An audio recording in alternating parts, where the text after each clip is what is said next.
Dr. Dokun Adedeji. Dr. Dokun Adedeji is a distinguished medical doctor, prolific writer, poet, a transformational public speaker, and a deeply committed advocate for societal well-being. As the Chief Executive Officer of the Compassionate Care Recovery Initiative, CCRI, a leading NGO specializing in the treatment and rehabilitation of individuals with substance use disorders, Dr. Adedeji has made a profound impact in the humanitarian sector. With a keen understanding of the human mind and an unwavering passion for transformative change, Dr. Adedeji has dedicated his career to empowering individuals and fostering hope. Prior to leading the CCI, he served as the Director General of CADAM, a faith-based NGO providing treatment and rehabilitation services for drug addiction, where his leadership spanned an impressive 31 years. Dr. Adedeji is a valued member of the Special Purpose Committee of the Chairman Chief Executive Officer of the National Drug Law Enforcement Agency, NDLEA, an advisory body championing progressive drug policy and intervention initiative in Nigeria. Ladies and gentlemen, please join me as we welcome Dr. Dokun Adedeji.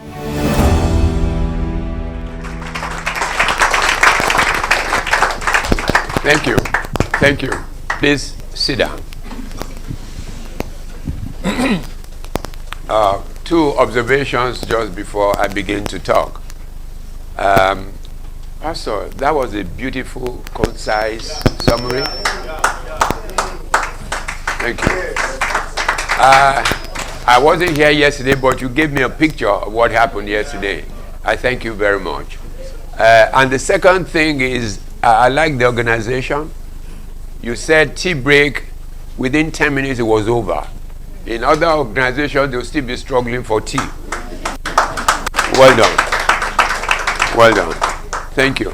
Let me also thank Pastor Titi. I almost called her Akintemi, but Adeboye, because we come a long way from Cadbury. You know, the interesting thing is, this is the first time I'm hearing about something like this. Never. Never. And I'm very, very delighted. And I said it to the chairman. This is something that must be encouraged and that must move on beyond us into the future of tomorrow. Titi, thank you for letting me come to speak here. I appreciate that. Let me also appreciate all of you for being here to learn. There's a need for the church to learn.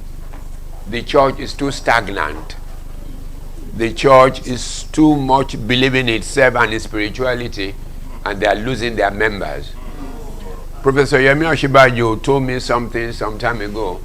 He said in the church there are many Christians but few believers. And that is what is happening today in the church. But don't mind me. I've told the gentleman, the MC, to prompt me if I talk too much when it gets to things like this. You have asked me to come and talk about creating safe spaces, breaking the silence around trauma, and promoting community healing. You know, another thing that thrilled me is this, and I'm delighted and proud to be here. 10 years ago, you can't talk about mental health in the church. No, you wouldn't.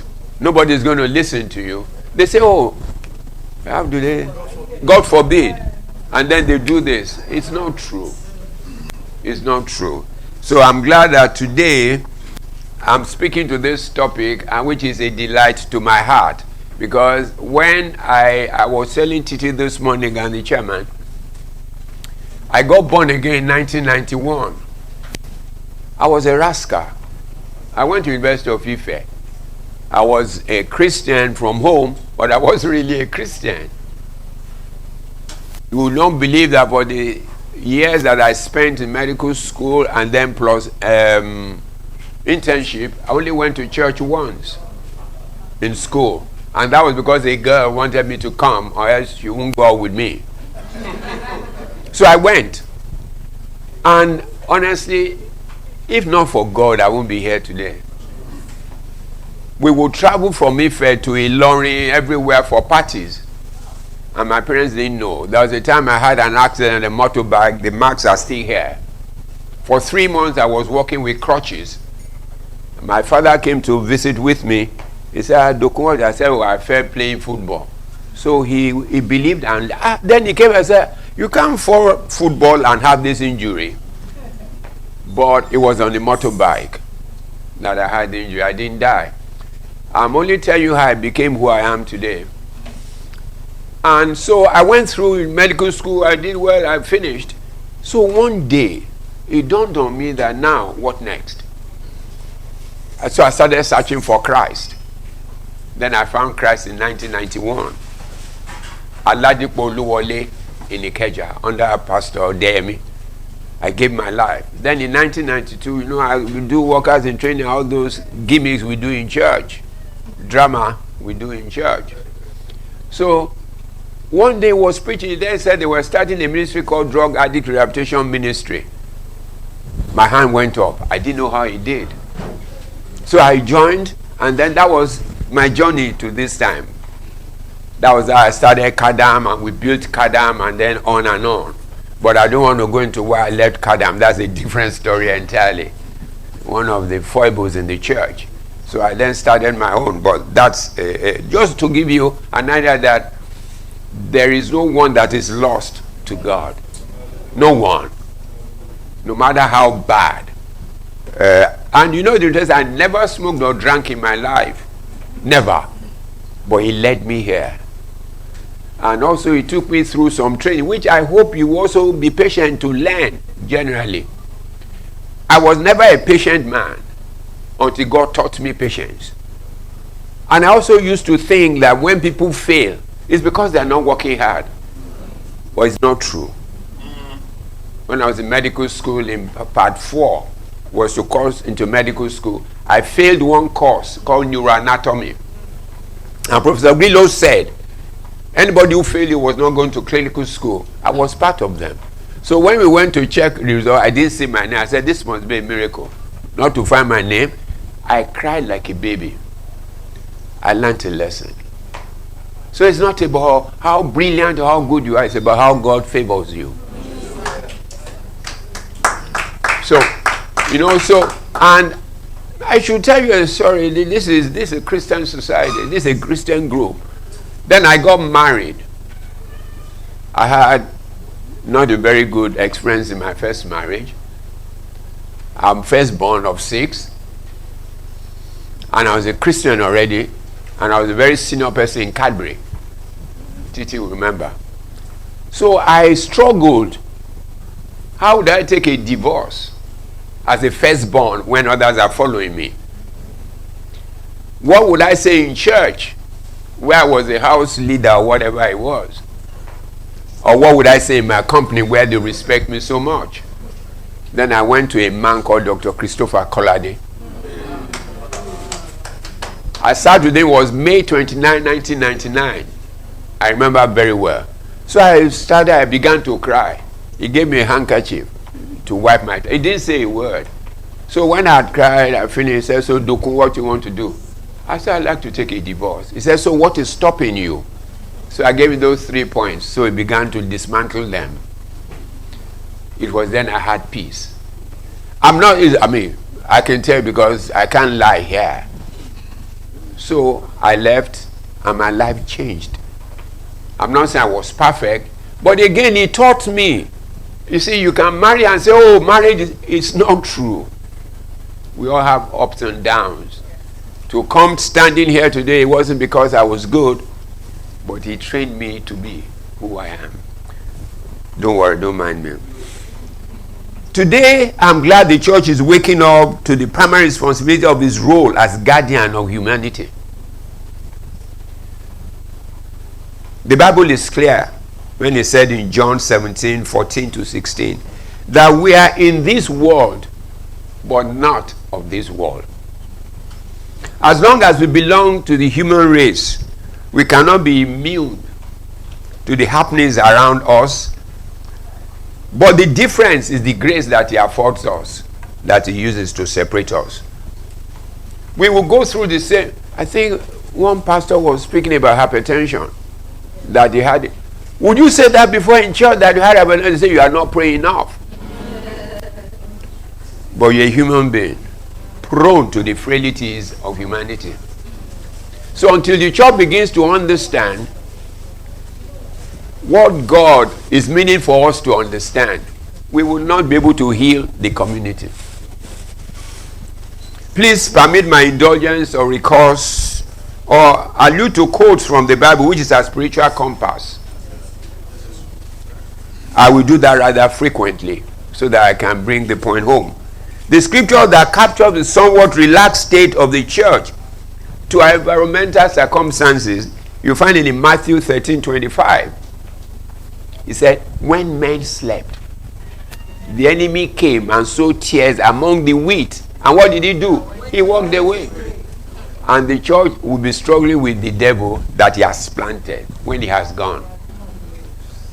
And that is why today I'm happy that we are waking up to the reality of the things we ought to know.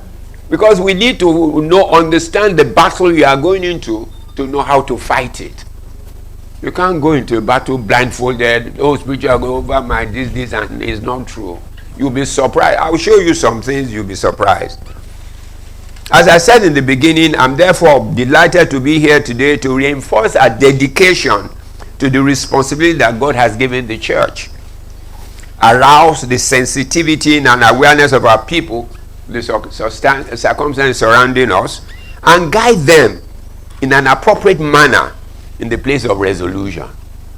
Because when you don't understand, you see, I think it was the eunuch that was in the chariot, and God said, Philip should meet him. He said, understandest that word thou readest? He said, how can I understand unless somebody teaches me? It's the same thing, the state today. But you know, the thing that's been painful before is the church have been impervious to correction. Dedicated to his own balloon, secluded itself from reality. And the members suffered so much. And they're still suffering today. So where should these safe places be? The story of creation shows God in his wisdom providing a safe haven for us before he created us. He created the Garden of Eden. And everything was there. And he said to Adam and Eve, I have put all these things here for your use, and you take dominion and lead. All he wanted was fellowship. Because the Bible says, the cool of the evening, he will come. But we have denied him that fellowship. And that's why there's no safe places. But man in his selfish desire strayed, and since then we have been looking for a return to that place of safety and comfort. In creating those spaces for those who have been afflicted or traumatized as a people, we must return to Eden. We must return to Eden. Even as a country, we must return to Eden. This is the basic essence of our discussion today. By the reason of the program and topic, we are refocusing our attention to the clarion call of Jesus in Matthew 11:28. He said, come unto me, all you that labor and are heavy laden, and I'll give you rest. Do they find rest in the church? You need to ask yourself. Do they find the rest at home? You need to ask yourself. But I'll challenge you this morning. After this program and all that we will have shared, will we be willing and energized to carry this enormous responsibility? I was telling the chairman this morning, it's one thing to go to program and talk about beautiful things, the optics of it. What happens after? When we sow, like the parable of the sower, that's what happens. Some will fall in different places, but are we willing to sow? Our society, our churches, and more importantly, our families need you and your intervention. We are surrounded. Now, let me give you this quotation for you to understand. We are surrounded by friends who can easily notice a fake wristwatch or sneakers that you put on but not a tortured or depressed soul. Oh, look at what she's wearing. This thing is not Armani. It's just, she's seeing the person wearing Armani, but she's not seeing the soul of the person wearing Armani. That's who we have become. Very superficial. And that's the world we live in today. Let me tell you this story and then I'll go on. In 2018, there was a woman called Kate Spade. She was very rich. Her personal worth was about $100 to $150 million. She was married, she had a son, they were living in Upper Manhattan. You know that place is very expensive in America. Then she sold her business. You know, she used to make bags, shoes for women. She sold it for $2.8 billion. By December of 2018, she committed suicide by hanging. Ask yourself why. She was married, she had a business, she had money, but there was a void. And which is many people in your church, they sit in front with big agbada, they are dancing praise, there Lord. Do you see? When the church wants to begin to expand because they need number, you are losing souls. Because the pastor does not see the members anymore. A safe place, therefore, is a place where people feel comfortable and enjoy support. It is a place where people are confident that they will not be judged. They will not be criticized. They will not be harassed or face discrimination. I'm glad that Pastor Mr. Akila spoke about stigma and discrimination. Can I tell you something? Why today you cannot get people to come to your counseling unit or say the pastor's wife is because of stigma and discrimination. After I've told you and you want to preach on Sunday, which example do you give? And then you want me to come tomorrow? Of course not. One young girl went to a counselor, 15-year-old. She said, Auntie, I'd like to tell you something. He said, sit down. He said, my boyfriend wrote me a letter. And, hey, boyfriend came. The girl laughed and she said, Auntie, I was just joking. But it's not true. She wasn't joking. She saw the reaction and said, I can't give this woman the information she requires. How many of us are like that in church? We profile. We judge. We pretend not to judge. But we tell our children, that boy, no, I don't just like him. Don't talk to him. With my practical experiences, I'm fully persuaded that these safe places should be the following places: the home, the church, the school, special and dedicated centers. Now, let me take the home.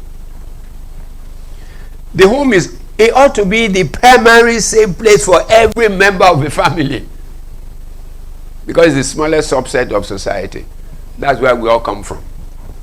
But from what we see daily, it is not fulfilling that role.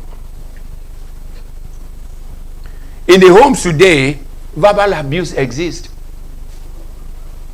Domestic abuse exists. Sexual abuse exists. A girl was brought to me about 3 years ago, 15, the daughter of a pastor.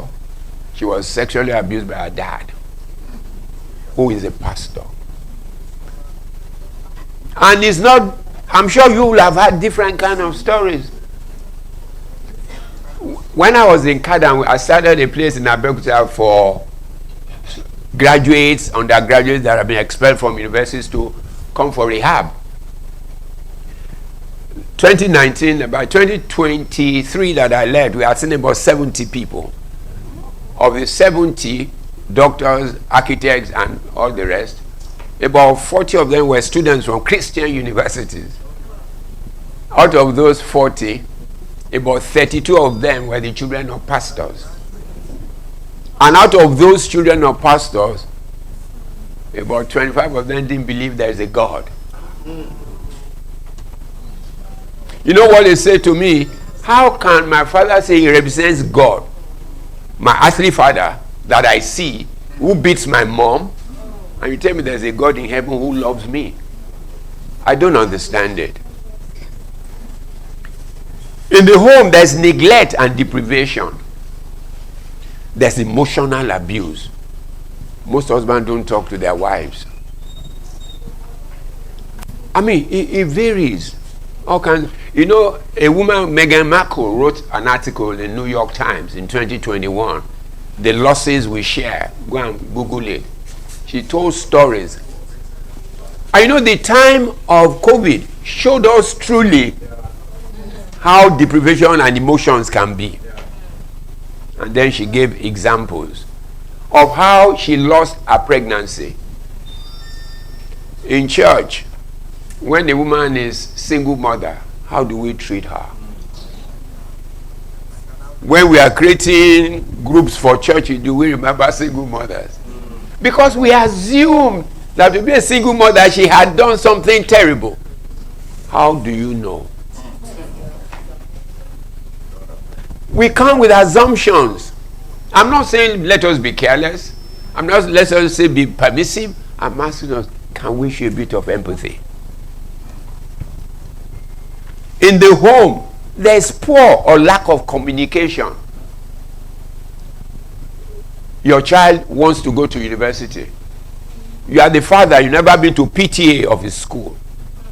You don't know what he's good at. You then say, I want you to read medicine.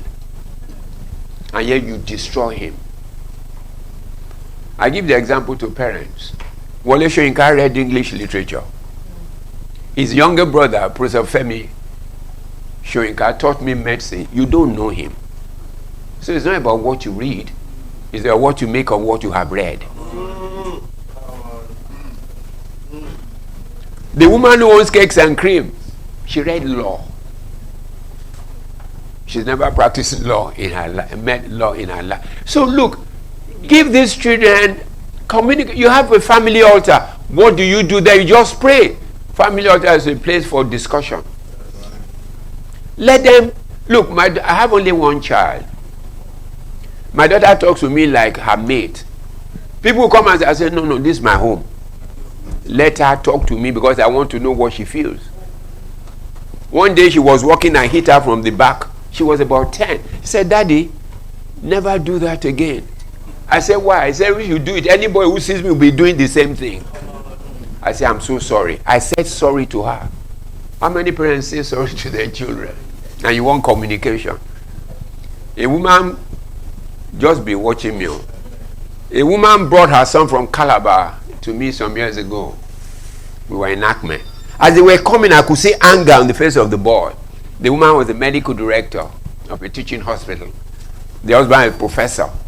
So when they sat, the woman said, hey, doctor, they say I will come and see you. I said about myself. The boy said, who is your son? It's today you know that I'm your son. Where were you when I was growing up? Our children are saying the same thing behind us. In the home, there is rape. Men can rape their wives. I hope you know. There is addiction. Eh? Nigeria as a country. Yeah. No, you see, those are the kind of things you are here to teach them. You see, can I tell you something? I was reading something. A man has a wife. The wife had 4 daughters. He went to marry another woman because of the girls. Then the new woman now delivered a set of twins of girls. So I now advise that I should take a third. You see, you know why people do that is ignorance. The gene that determines masculinity is with the man. It's the Y chromosome.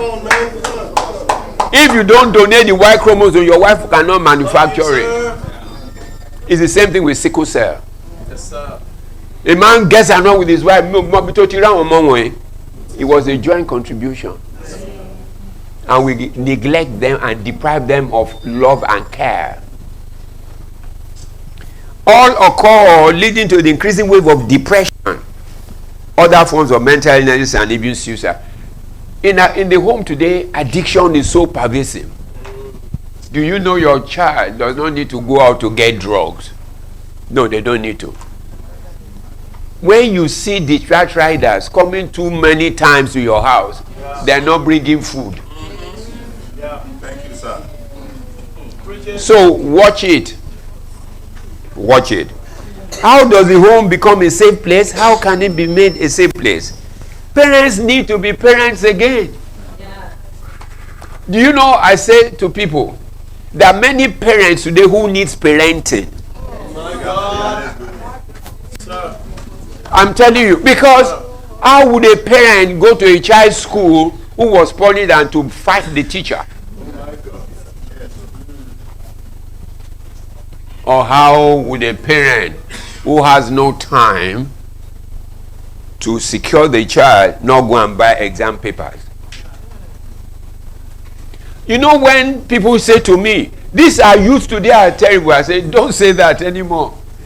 They're a reflection of who we are. We may not like it, but that is who we are. They didn't drop from heaven. They saw you. You said they are joining calls. You are in Ogboni. You are in Lodge. You are in Rosicrucian. And say, me, Mobito Tiri called. They saw you. Create a family altar for prayers and discussion. Spend time with one another and listen to one another with patience. When many husbands ask his wife, darling, how are you today? Do they wait for answers? No, they don't. He assumes. Otilo. Because he assumes she lives in my house. I feed them. I clean. What else do they want? There are too many things they want that you don't know. Touch. You know, I even say in the offices, people think it's when you give salaries that you're encouraging. No. A pat on the back. Well done. I like what you have done. To our children, when we get home and you see the sitting room very clean, have you ever said thank you for doing this? But it's only when they are wrong you say, oh, tuti bere. And then we want them to be close to us? Of course not. If we lose our children when they are growing up, we don't know them. You can't know them when they are teenagers. You have lost them. We need to be keener observation of family members. Watch people. Look at them. This man, when he wakes up, he does it. But today he's not doing it. Yesterday he didn't do it. There's something wrong. Don't wait until he has to go to hospital. Provide emotional and psychological support, cushion for one another. That's what marriage is all about. Today somebody is weak, the other person is strong. Nobody is strong all the time. And men, please don't tell your children that men don't cry. Men should cry. Yes, sir. Because men are human beings. Yes, sir. My wife went to pick her daughter from school when she was 10. She got to the school, she saw that all the girls were running away from a particular boy, also 10. So my wife called him and said, I see everybody. He said, yes, I want to show them that I'm the man. 10-year-old. So my wife said, where did you get this notion from? He said, my father beats my mom. So when he becomes an abuser, when he marries, you'll be wondering where. Women, you know what you do? You train the girls very well. Sit down like this, do like this, don't eat like this. But we leave the boys. So the good girls marry the terrible boys. That's what you done. When we were growing up, my mom traveled. So my father said, we boys can sit in the sitting room, the girls can cook. So my mom came back and said, what a man can do, what a girl can do, a man can do. In my house of 6, I'm the most useless. What do I mean? I can't pound pounded yam. My younger brothers used to. They pounded. Why? Because I was secluded. I was firstborn. Danger. Wow, from firstborn and lastborn. Be careful. Firstborn, we treat them like this. Lastborn, we say, oh, leave him, he's a baby. It will cause you grief. Work together to build a home, not a house. We all build houses. transform it into homes. Do not outsource your responsibility to your domestic staff. The school or the church. The school should take care. No, the school cannot. Is it time? Okay, no. I know you should be the one telling me you should. Stigma begins from the home. There was one guy we went to see. He was in final year in Unilag, rigging mechanical engineering. He had drug problems. Do you know they locked him up in a room for years? He has for like 5 years. They'll come and give him food there. So what is that? They wasted him. Mechanical engineering final year. I see stuff, and that's why I can talk to you. So the church should serve as a spiritual hospital, not only to her members, but to all who walk in through the door to seek succor. It may be through there you will convert people to become Christians. Unfortunately, today the church seems to have abdicated responsibilities while seeking accommodation with the world. In the church today, they do Ashwebi too. Mother's Day, they will go and say, take Ankara. Forgetting that there are some people in the church who can't afford the Ankara. So when they can't wear it, they don't come on that day. So you are telling them they're different. Lately, the church is seeking its way back to Eden through programs like we are having today. We should not be satisfied with the optics of the programs. And talk shows. I brought one man like this from drug company. But we must walk the talk.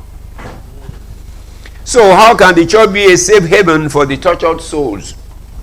The church needs to do the following. In my estimation, you may not agree. You don't even have to agree. Open our doors to all who seek succor. Do you see what the Pope does? The Pope that died, every night he was calling the priest in Gaza because he knew they were under, but that was the only encouragement that he could give them, that we are with you.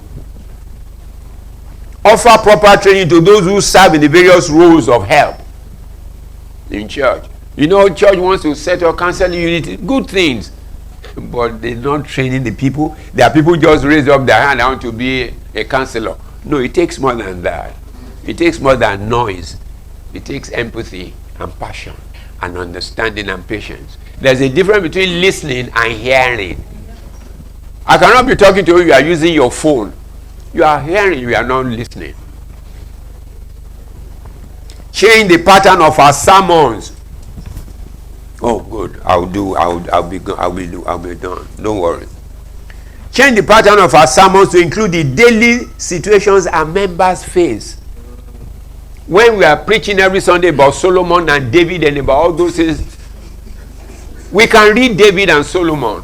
But how do those things impact my life? And then today, Yemi Oshibajo will preach at Okonkwo's birthday, if you have seen it. Fantastic. You know why Yemi can preach like that? We were the same before. He used to drink and smoke and womanize. But when you meet God truly, you become new. All things are passed away. He has seen the church. Today they say, give, we want to build. Jesus did not build the church. I'm not saying don't build. Please don't misunderstand me. But when you build and you say, oh, we want to build for 20,000, who cares about the number of those numbers? Who of them are believers? And they bring all kinds of money to your church to build the church of God. A politician bring 10 million. If he gives you 10 million, he doesn't have 10, he doesn't have 11, he has about 50. What does he do for a living? Change the pattern. Let's begin to talk about family. Family. If we don't build families, we can't build society. These optics. These topics must become altar issues for the. You know, I told them in my church. I said, don't preach every Sunday.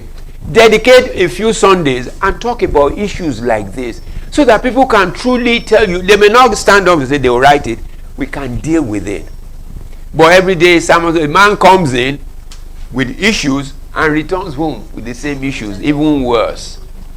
Because today the usher said, excuse me, you can't sit in front. Can you sit at the back? And then he says to himself, how am I different from the man sitting there? Provide psychological support and comfort for victims and their families.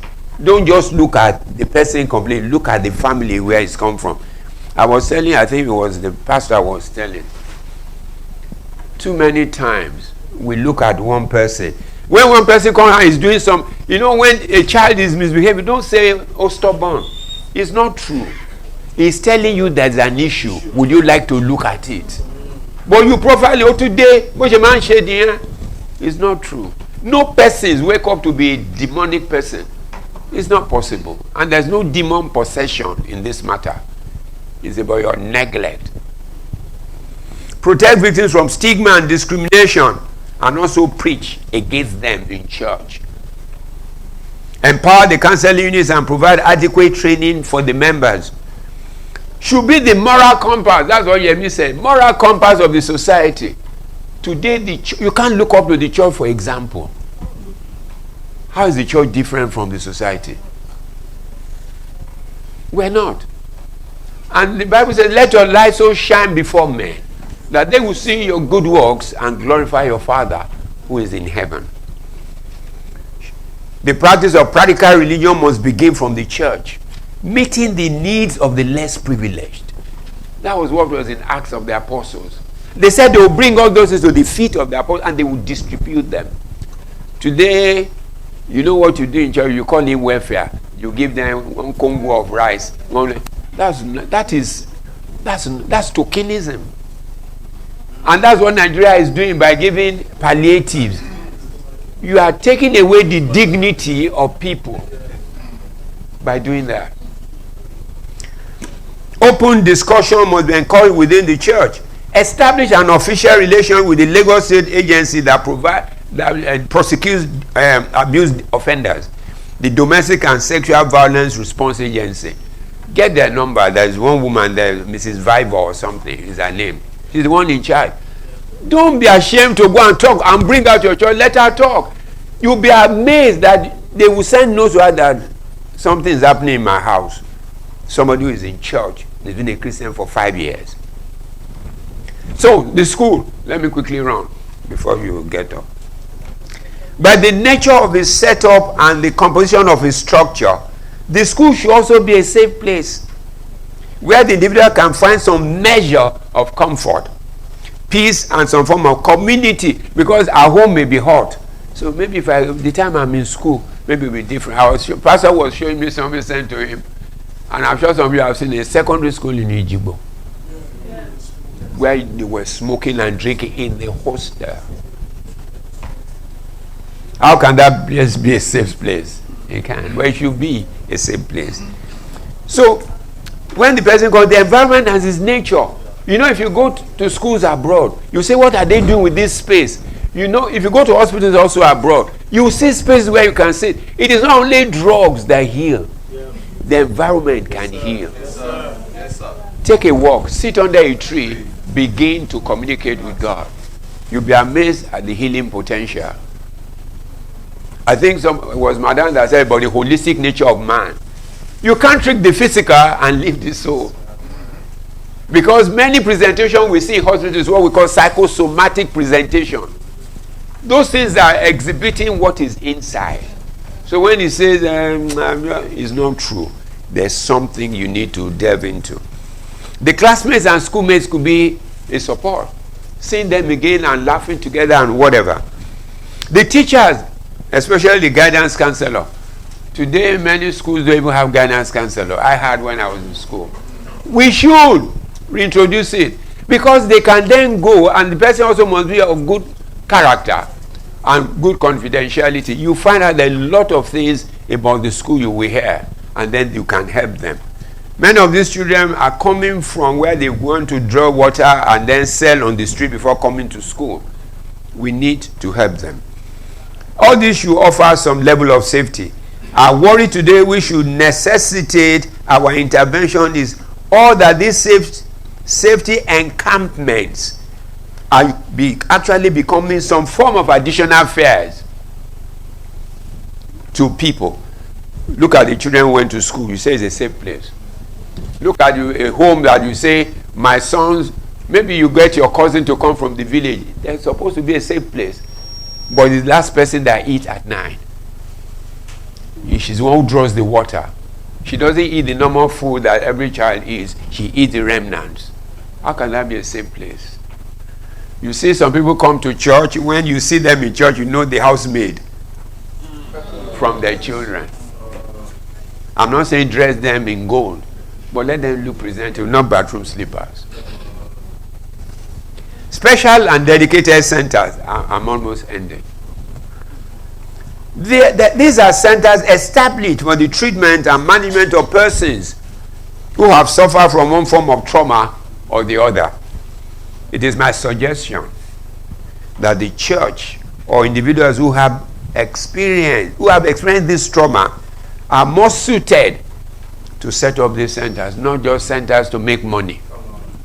That's what is happening today about substance abuse. You see a center, people pay 2 million a month, and nothing is done. And the people who live there, they become worse because they supply them the same drugs you took them away from. I can tell you that. Even in hospitals, even in real hospitals, they get it for them. The Christian universities that I mentioned, the people who get the drugs for them are security men.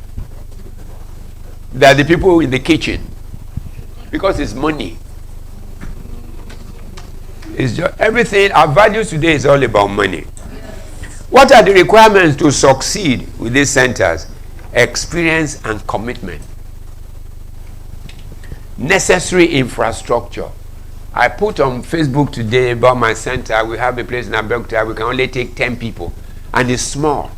It doesn't afford them the opportunity of relaxation and all that. So I said, if you have a place in Abeokuta or Ijebu that you are not using, there are many houses locked up there. Give us. Let us use.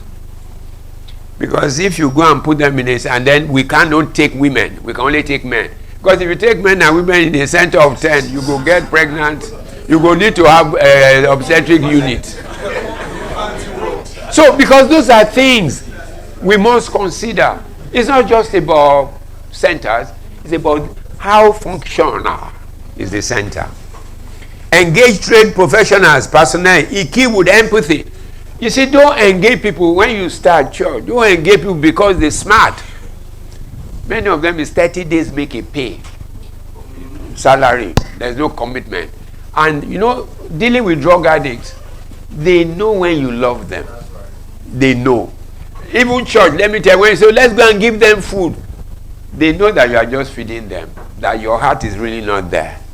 So that when you bring them to church, I did for my church, the next time I came to church, they had created a canopy for them. So I say, why? They say, oh, people are scared about them. Why did you go to do evangelism? I'm telling you, I told Titi this morning, it's my church. And I said to them, this is wrong. Leave them if you don't want to touch them. They're dirty. Jesus knew we were dirty when he came.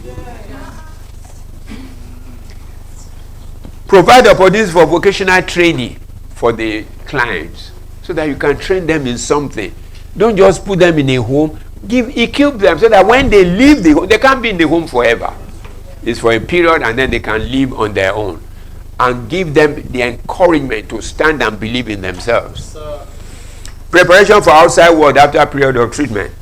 Creation of support groups. That was one thing we started in Kada when I was there. They are scattered all over Nigeria and the UK. So they get in touch. They know themselves more than I know them.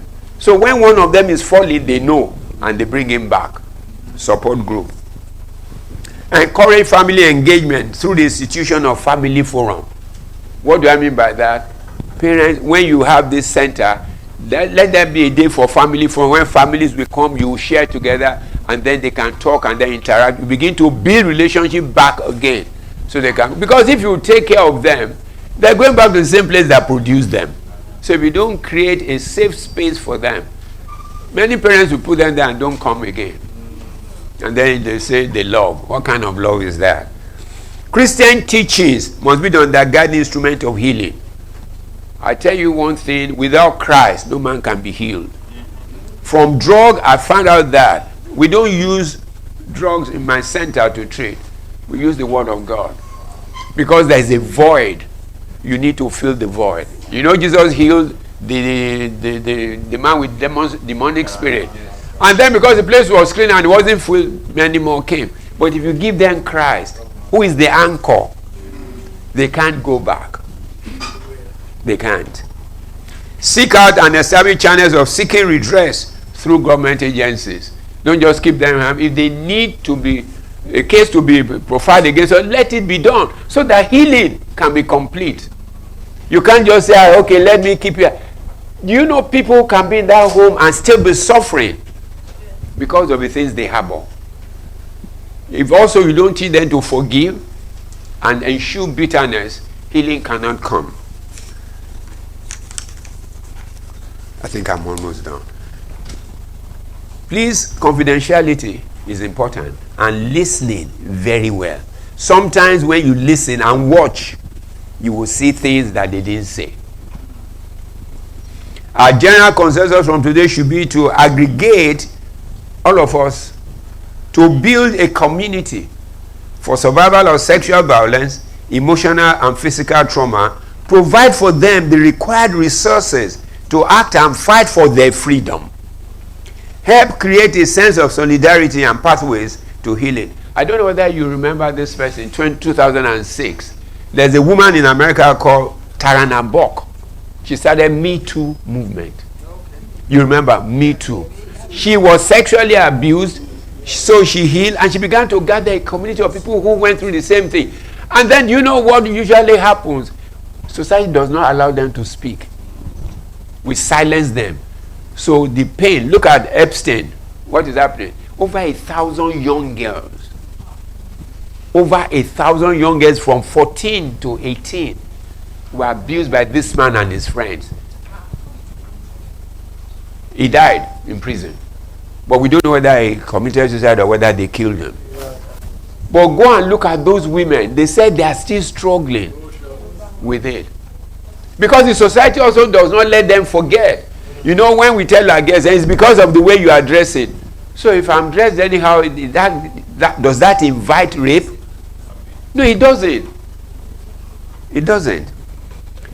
I'm sure that a woman called Tarana Bok started a grassroots initiative called Me Too. It has gone into global movement. I'm sure that such women exist in our churches. They exist in our homes.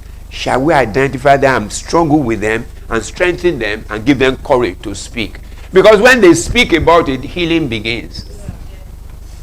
For the Bible Society of Nigeria to initiate this community and organize this program, it is my belief that you are willing to spearhead this work.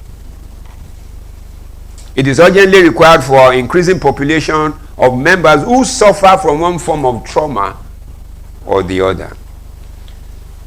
We are all seated here. Yoruba said, I don't know. Yeah. It's the same. We are all seated here. As I'm speaking, some people are remembering what they went through. You may get your healing from here too. And then give the same healing to others. Let me end my lecture with these words from the scripture. The harvest is plentiful, but the laborers are few. Let us therefore pray for the Lord of harvest, who will send laborers to his vineyard. My friends, I thank you for inviting me to this program to share my experiences with you. Let me assure you about this. I will make myself available to you whenever you need my involvement. I thank you. God bless you.